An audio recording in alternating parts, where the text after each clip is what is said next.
whole crew on the same page. You can show the boards to everybody, in every different department. The production designer, the art director, costume designer, and everybody, and the cameraman, down the line. So everybody knows what they're going to shoot. So, and a lot of location shoots, they have the boards on them pinned up, and they'll cross off when they've shot that scene. So it makes this, it's one thing because it saves a lot of money. It also knows whether you're going to be on set or on location, or whether you're going to use special effects. So that's basically what it is. I got into doing storyboards for film. I was living in London in the 80s doing storyboards for commercials. People like Martin Dolloff, people like Martin Campbell, who later directed Bond and Mascazaro. That's why I learned. Yeah, learned by knowing that every frame you move the storyboard forward. And then when I moved to LA in '91, my first film was about Ty Cobb, Georgia Beach, Ron Shelton, and I knew nothing about baseball. He taught me everything. And then I got Independence Day, and then it was one kind of film after another until I retired about 6 years ago. So I did about 80 movies. I got to work on locations in Australia and Hawaii and Lithuania, which was good. Yeah. So I got to travel a lot, and it was a great thing to be part of.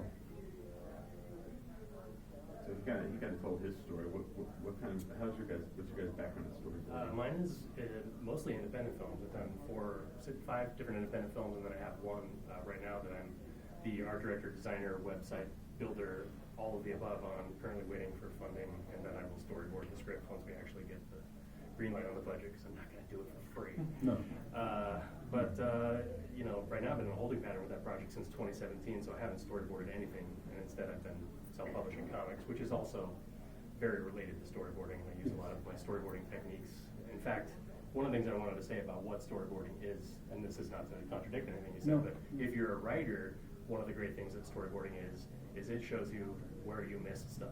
It shows you where your story's not working. If you cannot put it down in images, even if it's stick figures, then you absolutely missed something crucial in that scene, or in that arc, in that act, whatever. And to me, that's one of the big tells. Well, I did comics for many years before I did storyboards. Makes sense. So that was my background. I grew up on Marvel comics with like Gene Colan and Steve Ditko and Jack Kirby. So that's what started me drawing, and I got into comics and just found it very difficult to make a living. Luckily, it was a lot of work, and I got like living in England. That you in 2000 AD, you have 5 pages to tell a story. And 1 week to do it. Yeah. Yeah. Well, I used to get a bit more. It was tough, but I wanted to do 100-page graphic novels. I wanted to spread out and take my time, and that's why I like film, because the script is not broken down into panels. I like working from not a full script. I like working what's called the Marvel way. Stan Lee would tell Steve Ditko, Spider-Man fights Dr. Octopus, do a story about it. I would rather work that way. And if the writer breaks the panel down for me, the work's done for me. It's just I don't find that interesting. You become one of Hitchcock's actors. Probably. I apologize. I want to back up. Chris, the Marvin, right? Yep. I'm sorry. Craig. Okay. And then Trevor, and I'm Ben. Now, you guys both did live-action movies. I worked in animation. I'm curious if there's is there anything that you guys You're here just for fun, or is there something that you want out of this? Is there anybody that's really looking to try and move this professionally? I'm starting a project that I'm working on, and I'm very new to a lot of this, so any information you have to share is great. My project is more specifically on with a comic book, a little bit of a twist. I have some publishing needs I need, but and I want to commission some writers, and that's what I'm doing here. I'm collecting names for writers I want to commission and some artists I want to commission to help bring this to life. Okay, and so anybody here for animation at all? Okay, then that's why I wanted to ask, just make sure that we can target you guys more, because like my world is in overlap in some ways, but you know, I don't. It does, but animation is a difference. It is, but it's Yeah. getting the green lights right now. Right. You guys are the only ones getting green light right And now. just because someone's not here for it doesn't mean they won't leave here and be like, ooh. Yeah. Okay, so a lot of the philosophy is the same, and I especially think what's interesting when you mentioned like that, that once you begin to board to craft the visuals, it will expose what's missing in the writing. And so often part of the problem, I think, with whether it be comic books, animation, live action, is that the writer is frequently not the board artist.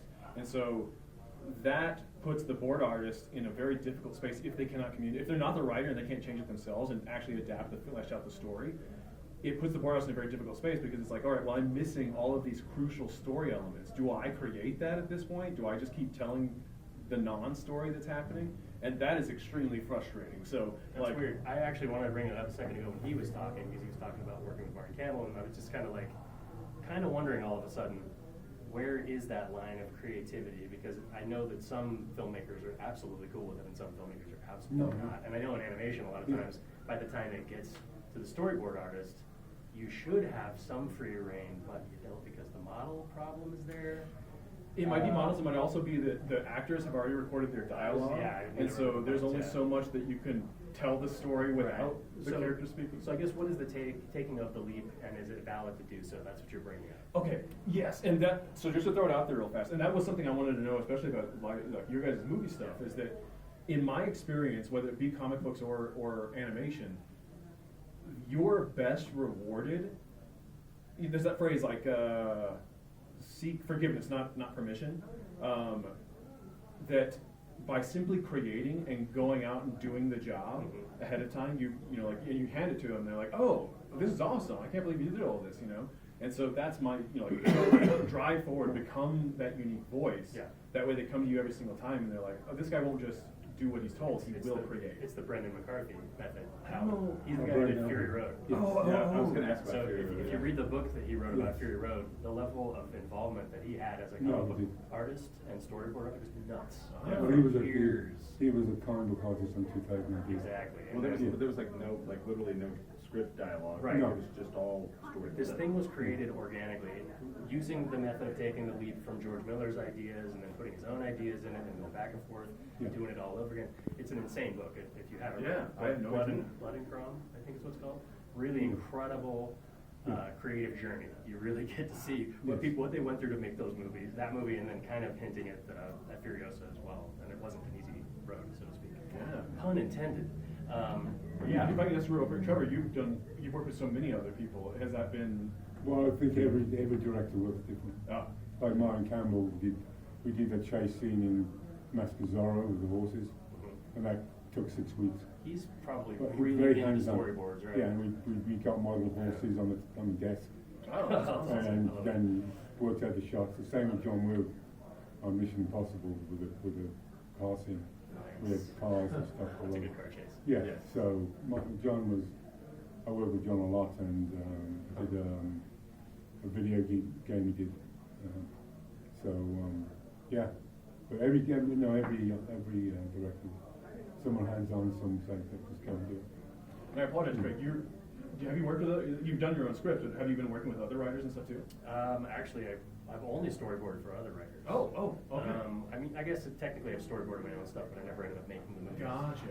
I would have that, do I make movies, do I make comics thing going on for a long time. Yeah. And I kind of arrived at a point after living in LA, I was like, no, I make comics. I am a comic book artist. That's So- what I am through and through, but. With the writers, like, especially at that point, for both of you guys, I guess, at this point, because the writer is creating the story, it's in you, the board artists, are discovering the gaps. Yeah. Is it just you and the director at that point answering, or does the writer ever get brought back in? Sometimes, mostly it's just the director, Mostly. or Mostly, producers, yeah. which that's even more irritating, Yeah, because there's that's no right. vision whatsoever No, happening, and you're no, kind of you like, don't want to talk to the so producer. where's my jumping off point? But everybody, like you said, everybody's different. Some Yeah. people are really hands-on, and one of the things I found is, it's usually like, you can have contact with the writer for like 2 days, and then they disappear. Yeah. I don't know why it works that way. Yeah. It's so ephemeral, Well, it's weird. yeah, I don't really work with the writers. Okay, so, I mean, I've worked with the production designers, But some directors lean on the production designer to work out the shots.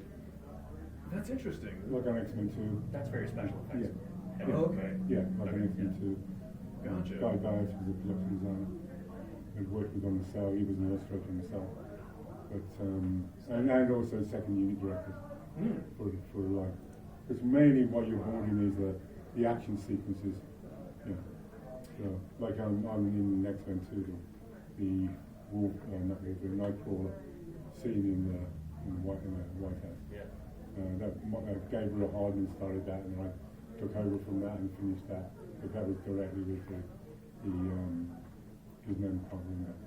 I have to give talk to that. That scene was incredible. Yes, it was Yes. yeah. And we worked that out together between the three of us. Then we worked on Lover's Run, which never got made. Oh, it's like I worked on the remake. yeah, that's cool. I was in Australia for 6 months. Brian Singer. Brian Singer. He was directing Superman, and Logan's Run was going to be his next movie. Same production designer. You ever watch the movie afterwards and you see that they've deviated from what you Oh, they always, did? yes. But then there's also scenes which are dead on close to what I did. Like on Real Steel, I just shot it. Oh, you did Real Steel? I love that movie. The oil from the robot in the ring rolled into the corner, and you see the reflection of the guys in the oil, and you crank up to see their faces, and that's something I invented, which sometimes you can invent things that they like and put in. And then on Date Night, which is a wonderful movie, they're on the boat in the lake and they're being shot at, and they get out and they put the boat over their head, which is a steal from pirate movie.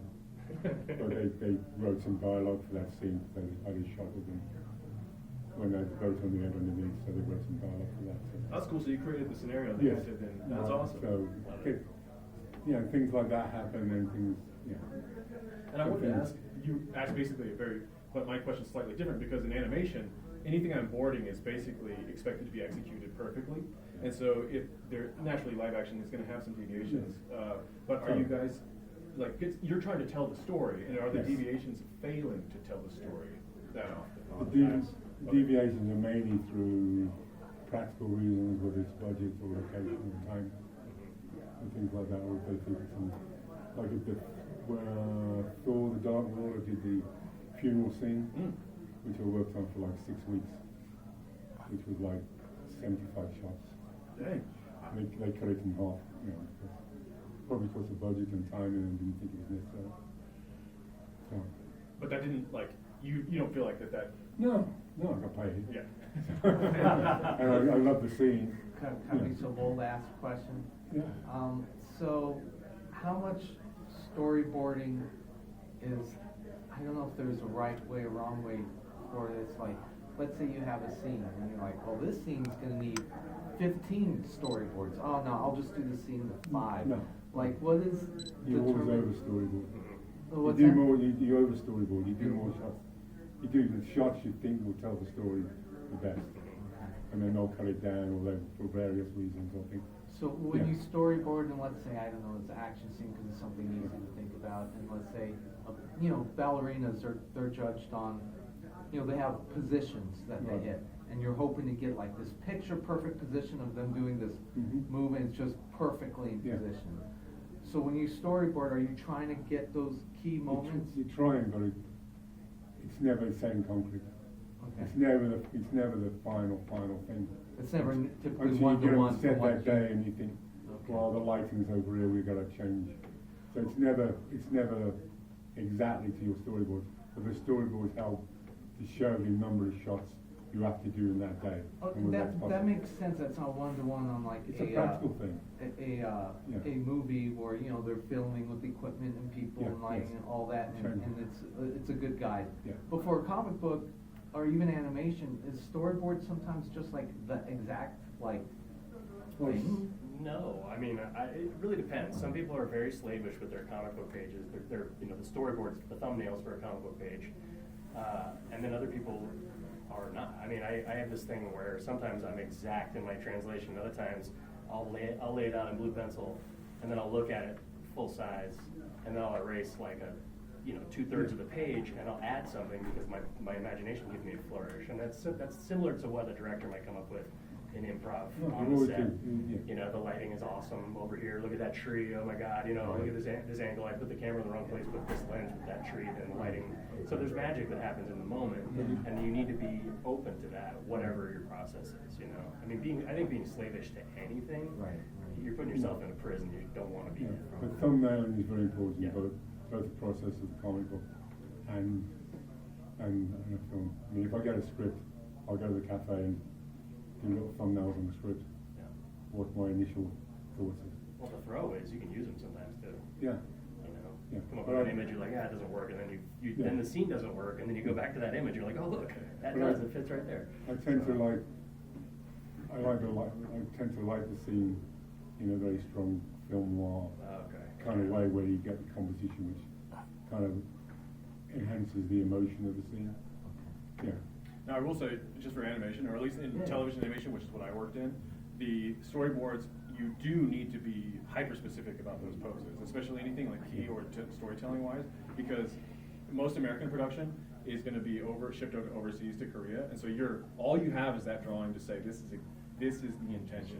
And in some ways, comic books, now obviously don't be slavish to anything, I agree with that, but if you're working with multiple team members, like if somebody is writing and somebody's drawing, the more clear you can make those storytelling moments, they can send it back, and you're just going to avoid so much confusion or misinterpretation. Yeah, one of the main things about doing storyboards is it has to read instantly. Directors don't want to ask you questions about what's going on here. They've got to be clear and precise. A lot of unpack here. Yeah, because well, What roadblocks are you hitting on your projects?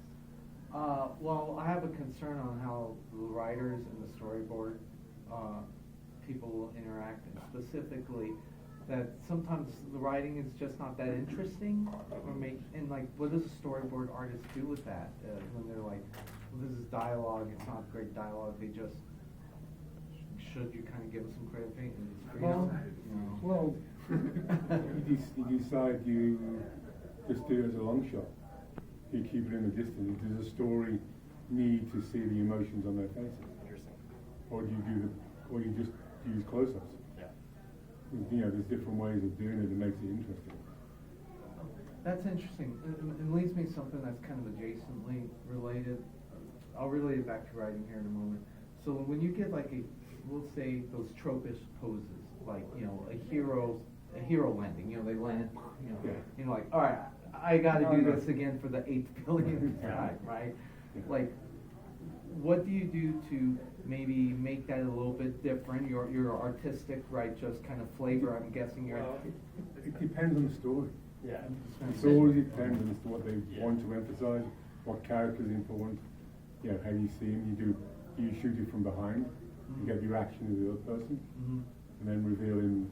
So it's, just coming up with those ideas once you've read the script. So you said, sorry, I didn't. No. You said two things that caught my attention. One is you said maybe this writing is boring, so what does the artist do then? And then you said this cliche superhero pose. Right. In my opinion, you attack those two things before you worry about what the writer and the artist are doing. If you think that the writing is boring for any reason, you've got to talk to the writer before the writer gets with the artist. Okay. But also, the flip side of that coin is trust those two people. Right. Maybe the writing isn't that boring. And Right. maybe the artist and the writer can get together and find something within that, because maybe there is a reason that it's not boring, but it's simple. It's gonna be succinct. necessary It's, or you're walking, fleshes out. you're walking and talking. You're doing something that needs to be done in the story, right? There's ways to Some make it exposition better. that has to Yeah, happen. I always think you want to attack the weaknesses and you want to attack the cliches. If it's a superhero landing, cut it. Right. Figure out a way for that to be a different moment. Okay. Because we've all seen that. We've seen that in 100 movies, especially with the movies now. Yeah. You know. And there's always rewrites. There's always people coming to read. I worked on Final Fantasy, The Spirit Within, which was, and there were 16 writers. 16 writers. Probably in like 7 phases of production. And there was a storyboard department with 8 people, and then there was a Japanese storyboard department with, I don't know how many, because they never told us about it. So they kept it quiet, so we were storyboarding away for like 10 months in Hawaii. So you guys are working against each other? Which was really difficult living in Hawaii for 10 months. So. Yeah. But, you know, you just do what you do, you know, doing the scene you're given. And then we would pitch in the scenes as well, you know, to the director. And then the director would take a little bit of mine, a little bit of this, and put it, mismatch it together. This is somewhat related to the idea, but I'm curious if you guys ever caught yourself in this moment. Because, like, yeah, maybe you as the board artist have done this shot a bunch of times. And it could, you know, it could be as just like a two shot of people talking or cutting back and forth. And so you're getting bored of it, but it's what's necessary to the scene. Sure. You caught yourself, like, changing or wanting to change, but not needing to. Yeah, I mean, it depends. We're talking about a superhero landing, then I will always ask something like that, because I really think that we've just seen that to death. Yeah. And there's something else you can do. You can do your own thing somehow there, instead of doing the thing that other people have done 7,000 times, you know. But a two-shot is a classic thing, right? A medium shot is a classic thing. These are all shots for a reason. It's the language of cinema, right? So those are things you trust. You don't try to change those, reinvent the wheel there, in my opinion, you know. But you look, when I was working, I was always looking at movies on the, you know, in front of me on the computer. Turn the sound off. If you want to learn about shots, turn the sound off and look at, you will see where the camera moves. You know, and it's like, I have like a series of famous shots that I love, like, you know, The Third Man. You know Third Man? No. You know, Once Upon a Time in the West.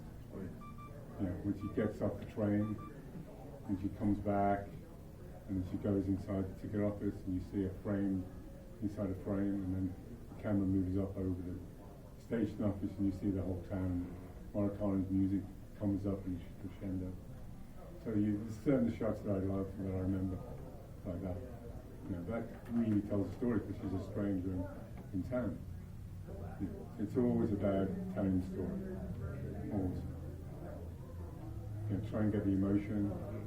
You know. Yeah. And Chris, if you have a question, but Go ahead, I'd really.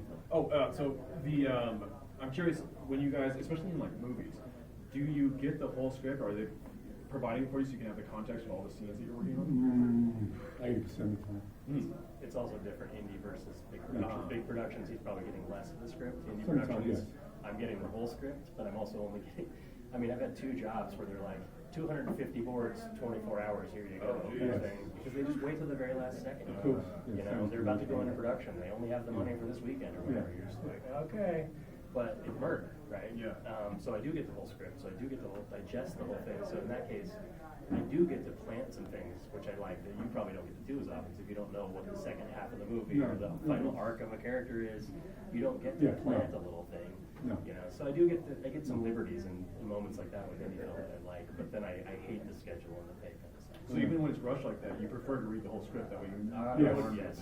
I want to know what's going on, because I still understand how actors function, knowing just their own scene. It's crazy. I know that secrecy is big these days, but it's sort of like, context is everything. Yeah, they let you take the script home and give it to you, and you get the hand in when you leave. Yeah. And then hide it away. You know? Or they give you an iPad, Yeah. you have to give them back. Yeah, yeah. What is an example of something you storyboarded and then you saw it on the screen and you were like, oh wow, that came out way better than I thought it would? I don't know if I have one, because they were pretty one-to-one for me. Really? Yeah, kind of across the board. I mean, I did a serial killer one and a billiards thing, and all the scenes that I did seemed to be whole cloth. So Oh, wow. I never felt disappointed. Yeah. The opening of National Treasure, that was based on my boards I came up with on my own, but the kind of director didn't quite do it. It was supposed to be one shot coming through time, and then there was wipes and things from like the 1400s to the present day. They're telling the history of the, the treasure they were looking for. So they made an animatic from it as well and stuff. So, and the director who did that didn't direct the movie. He was a commercial director. His name I can't remember. Turtle Top. He didn't direct it. It was the guy who did Conan. I can't remember his name. Not the original Conan, but a really bad one that came out. You know, the digital one, the Gizmo one. Yeah. Yes.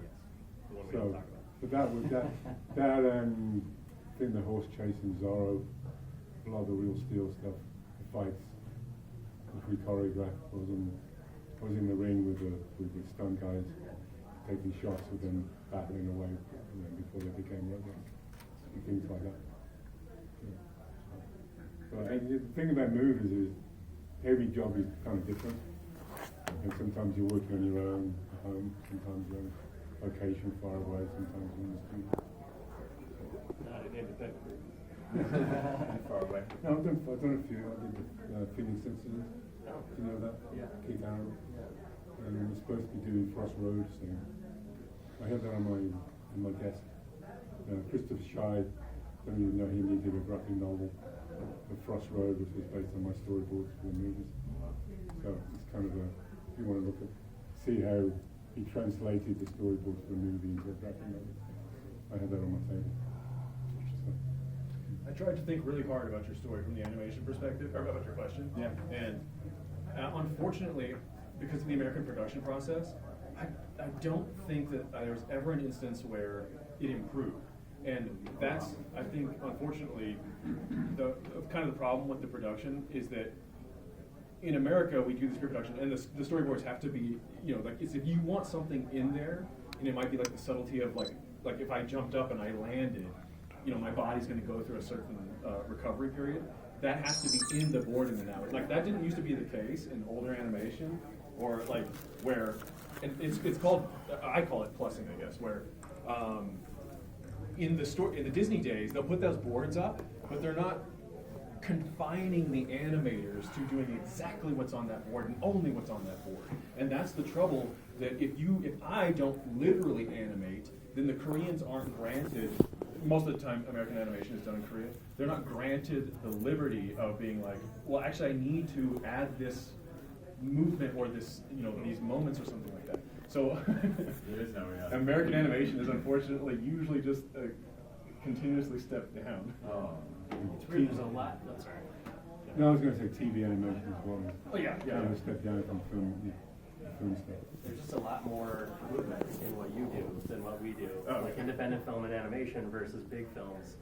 Like he goes through all these different changes and all these like roller coaster moments, whereas we're really locked in, and I have a very short interval, and you have to be so specific.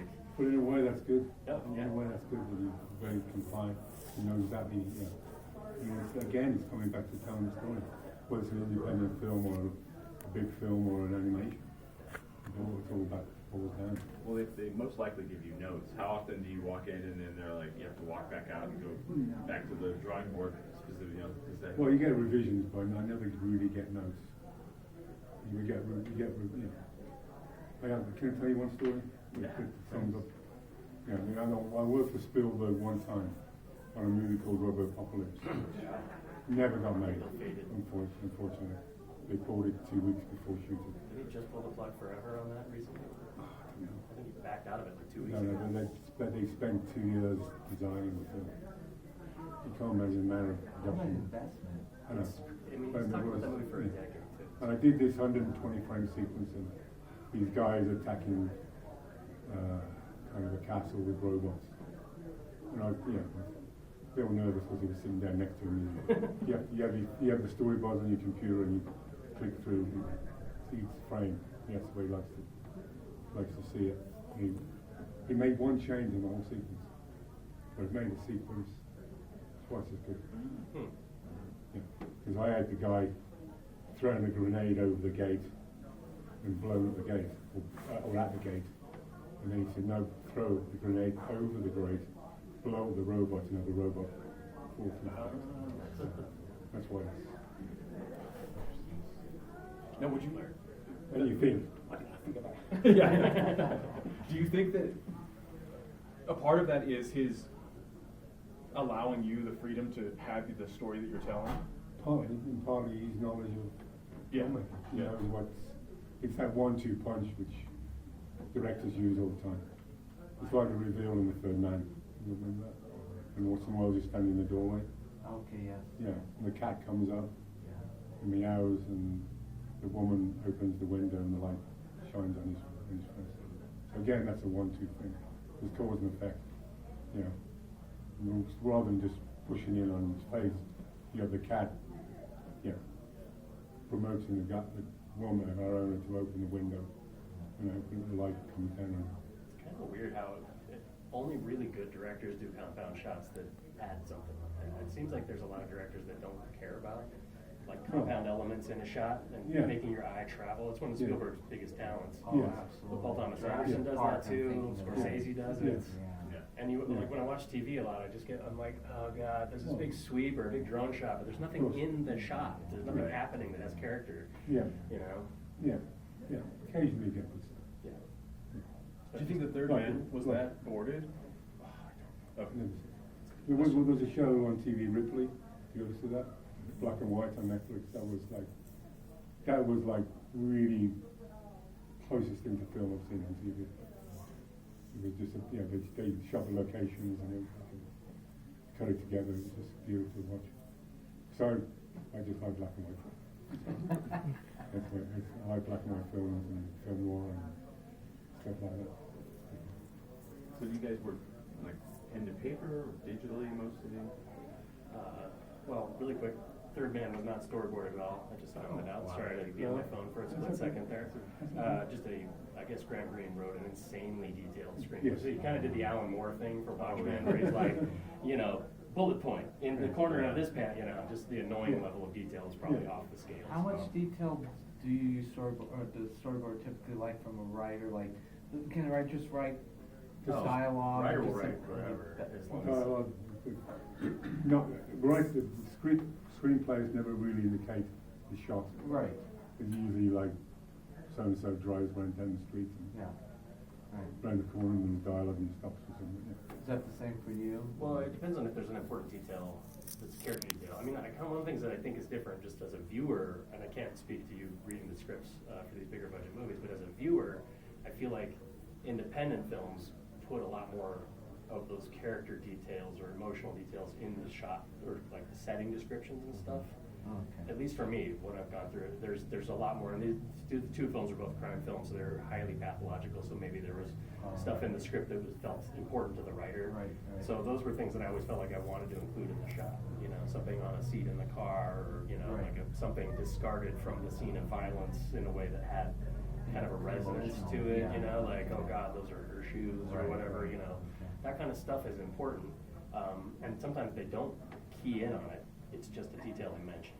But if you want to give some flair to it and actually kind of amp up the scene a little bit, that's a place where you can be creative as a storyboarders, because they gave you a little bit of ammo, I guess, to play with. So that must be part of the fun, is trying to just get that description, see whether, and say like, what can I pull out of this to really showcase the emotionality, For me, it is. I'm kind of a writer. I am not kind of. I am a writer also, though. So I always come to anybody else's story with like, well, what about, which is so annoying. I know. But and I work traditionally just to answer that question. I mainly work traditionally, but I did use a Cintiq later on. When I did a pitch for Doctor Strange, and the Cintiq was just perfect for that. Because I was drawing ghosts and things like that.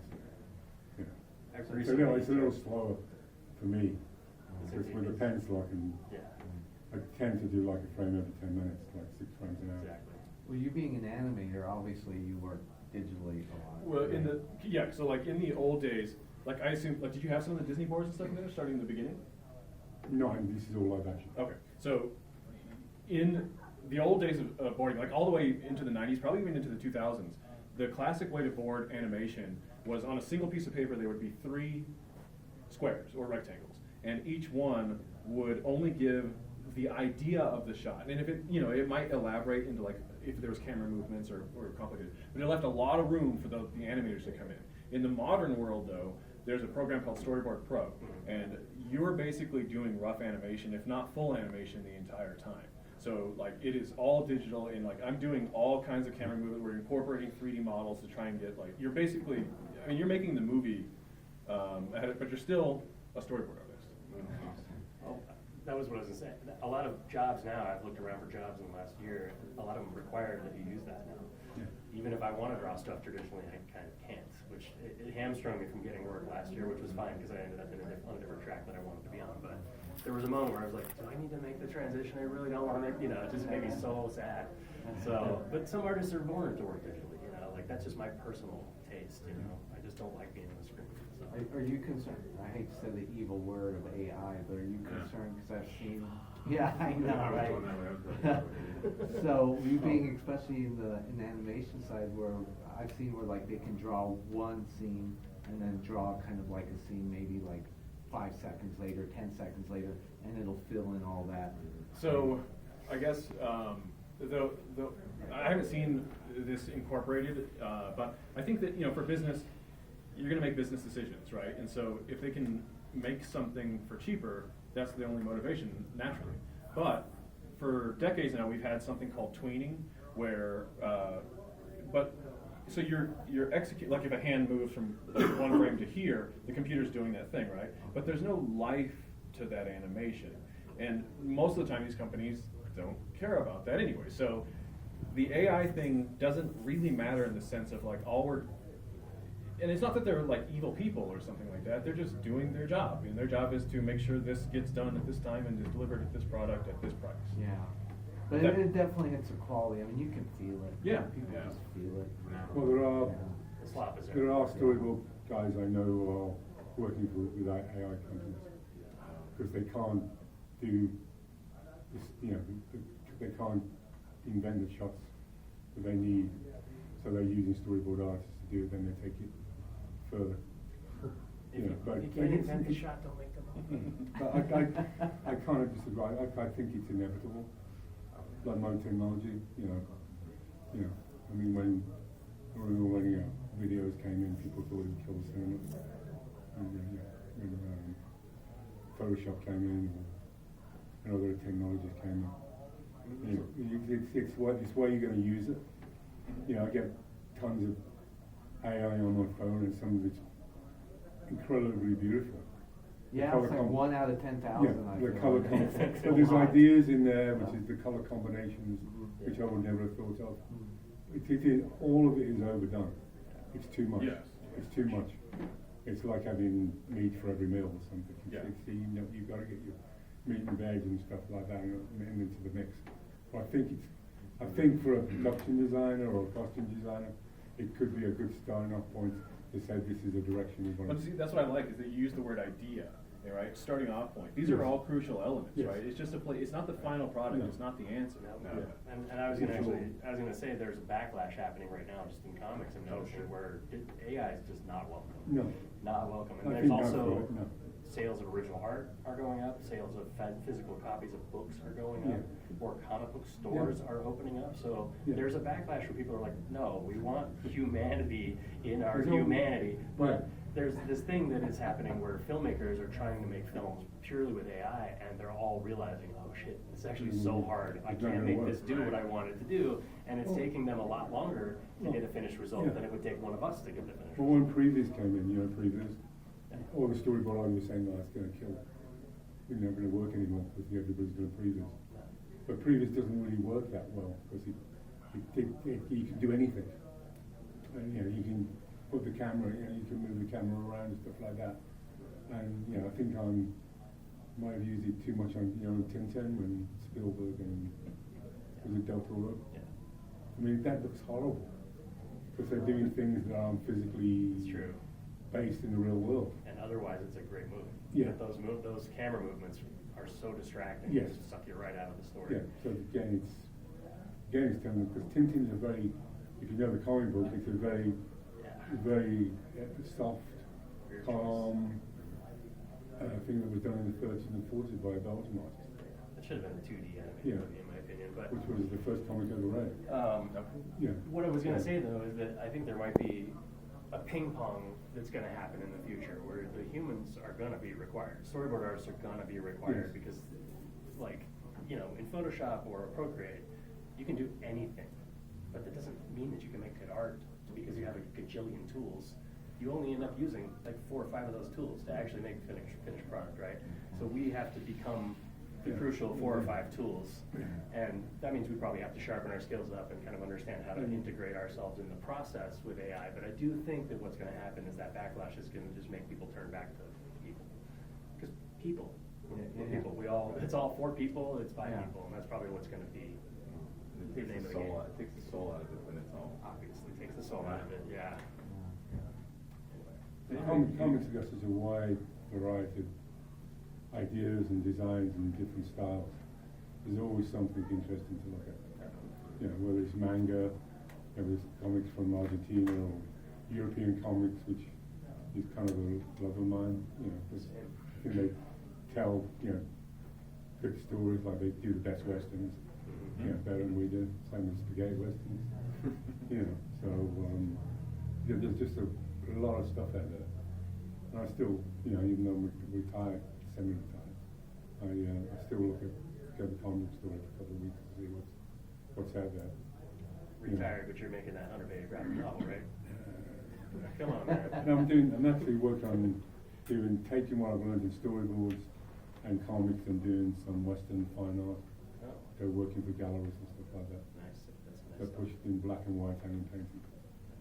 So, You've got that, so you're fusing film and comics, but you also showed me like that project you're working with another writer. That's a graphic novel, right? working with it. Yeah. That's Shakespeare. But it's an adaptation that you're creating, that you're working on right now. You're working with another writer. Yeah, I'm sorry. Yeah, there is a slight adaptation, yes. Yeah. Which Ben Kinger's son is working on. We're just trying to find the financing. So it's not, I've done like the first act, and it's like 100 pages. yeah. So I've got to find a different way of doing it. Oh. Okay, so It's going to be like 1,000-page graphic novel. It's a 5-actor. You know, it's set in Monument Valley to start with, so it's a different take on King Lear. Wow. Yeah, That's cool. yeah, because I went to Monument Valley, which was mind-blowing. You know, because I've grown up on all those John Ford westerns. You know, drove around there at 6:30 in the morning. Yeah. But jumping off what Craig said there is that even though you're semi-retired, Yeah. you're still, and you're doing the fine art stuff with it, but you're still pursuing comic books in 2 different ways in a version. I kind of have to. Yeah. But why? What kind of happened? Because, Why? as my friend Adam Freeman says, once you get good at comics, it has its own power. Yes, it's an age you can't scratch. Yes, yeah. So that's why I just want to make sure that is the actual. Yeah. I mean, yeah. Takes over your soul. I've got the time. I mean, luckily I have the time to do it, you know, without worrying about, you know, because I'm retired and I get pension and Social Security and all that sort of stuff. So.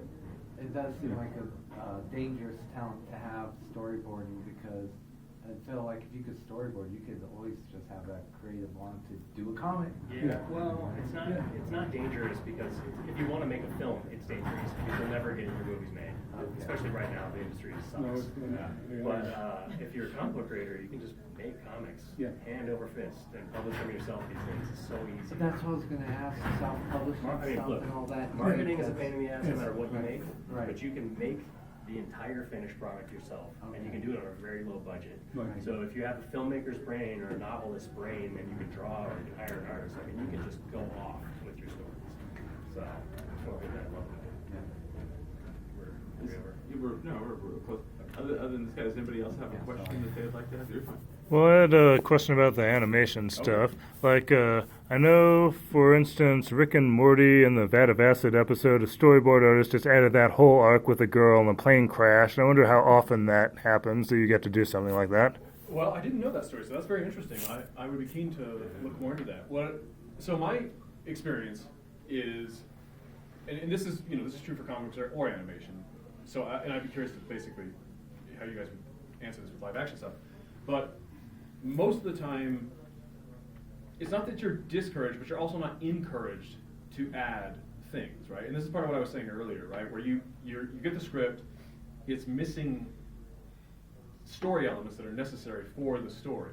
Now, in the case if I remember the Vat of the Acid, that becomes the story in a lot of ways. So in some ways, the more that you can create and plus the narrative, and that it ultimately can, if you're working with good people, they will see what you've created, and it's better than it was before, and that will carry that product forward, but it will also carry you forward. So now they'll come to you more and more and be like, all right, well, what are you bringing this time? How can you, elevate what we've already created? Does that answer your question at all? Yeah. Okay. So, yeah, we got probably one more we could do, maybe if someone else wants one. If not, awesome. Well, thank you guys for being here. Thanks for coming out. Thank you. Guys,